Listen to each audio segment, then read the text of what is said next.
this story may leave you unsettled. In the polished world of technology, some names mean safety, others hint at danger. And then there's John McAfee. He built one of the most famous antivirus programs in history. Software meant to protect millions from hidden threats. But behind the scenes, he claimed he was the one being hunted. From boardrooms to back alleys, from Billionaire to Fugitive, McAfee's life became a spiral of secrets, accusations, and fear. He said he knew things so dangerous they could destroy powerful people. So the question is, did John McAfee really die? Or did he find a way to disappear?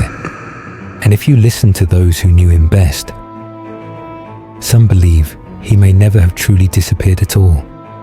Before the madness, before the manhunt, John McAfee was a visionary and a survivor of a troubled past. Born in 1945 in the UK but raised in Virginia, McAfee's childhood was far from safe. His father, a violent alcoholic, died by suicide when John was only 15, an act that carved an unhealing scar into his psyche. That trauma, that sudden lesson in mortality, seemed to follow him like a shadow. But John was brilliant, restless, hungry. In the 1980s, long before cybersecurity became a household word, he saw the looming threat of computer viruses. While most were still marveling at the idea of home computing, McAfee was thinking about the predators that could lurk in the code. His company, McAfee Associates, created antivirus software that spread like wildfire. Within a few short years, his product was installed on millions of computers worldwide. His name became synonymous with digital safety, a strange irony given the chaos his own life would become. By 1994, he had sold his stake in the company, pocketing millions. He could have retired quietly to a life of luxury, but McAfee wasn't built for quiet. He was built for the storm, and the storm was coming. After drifting between projects and eccentric ventures, McAfee set his sights on Belize, a tropical paradise hiding deep secrets of its own. But he didn't settle on the beach with a cocktail in hand. No. He built a fortified jungle compound miles from tourist eyes. Armed guards patrolled day and night. Security cameras captured every shadow. Locals spoke in hushed tones about the strange activities on his land. McAfee claimed he was running a research facility to develop herbal antibiotics. Neighbors whispered about something else entirely. A drug lab tucked away in the trees. His staff carried assault rifles. He traveled with fake passports and IDs. And he insisted that the CIA, Interpol, and shadowy corporate enemies were watching him. Then came the breaking point. A bitter feud with his neighbor, Gregory Fall. Fall, a well-liked American expatriate, had complained about McAfee's barking security dogs. One morning, the dogs were found poisoned. Days later, Fall was discovered dead in his home, shot in the head. Police named McAfee a person of interest. He refused to be questioned.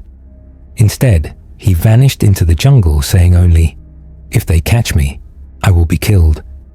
What followed could have been ripped from a paranoid thriller. McAfee dyed his hair jet black, wore disguises, and slipped over the border into Guatemala.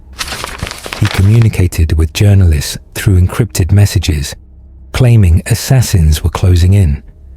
His blog posts from this time were frantic, almost fever dream in tone, warning about Belizean corruption, foreign intelligence plots, and unnamed dark forces that wanted him silenced forever. When Guatemalan police arrested him for illegal entry, he faked a heart attack to buy time. Within days, was deported to the United States, a free man, at least legally. But the murder in Belize remained unsolved, and McAfee's paranoia grew teeth. From that point forward, Every hotel room was swept for bugs, every meeting was recorded, and every stranger was a potential spy. If you believed him, maybe he had a reason. The longer McAfee stayed in the public eye, the darker the stories about him became. Former associates from Belize alleged that he had ordered beatings, kidnappings, even killings. Police documents claimed his research lab stored volatile chemicals that could be used to make narcotics. Women came forward saying they were paid to stay at his compound and entertain him in exchange for shelter, but the relationships were anything but equal. McAfee denied every accusation, spinning each one into proof of a larger conspiracy against him. He laughed off the idea that he was dangerous, but his eyes told a different story. Sharp, darting, scanning for threats. Friends said his paranoia was exhausting.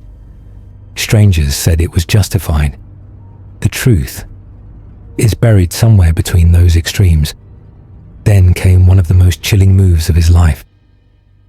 In 2019, McAfee tweeted, "If I'm found dead, I didn't kill myself."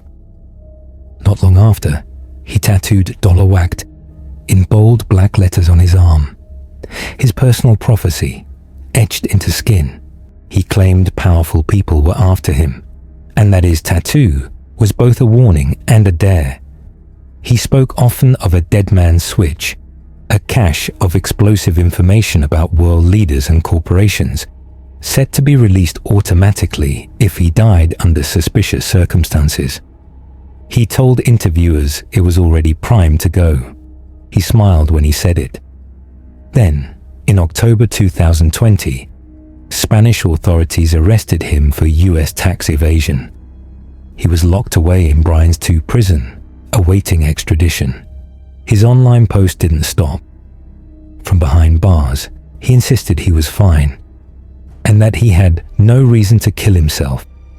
It was the kind of statement that feels like a setup for a ghost story. On June 23, 2021, Spanish officials announced John McAfee had been found dead in his cell. Hanging. Suicide, they said.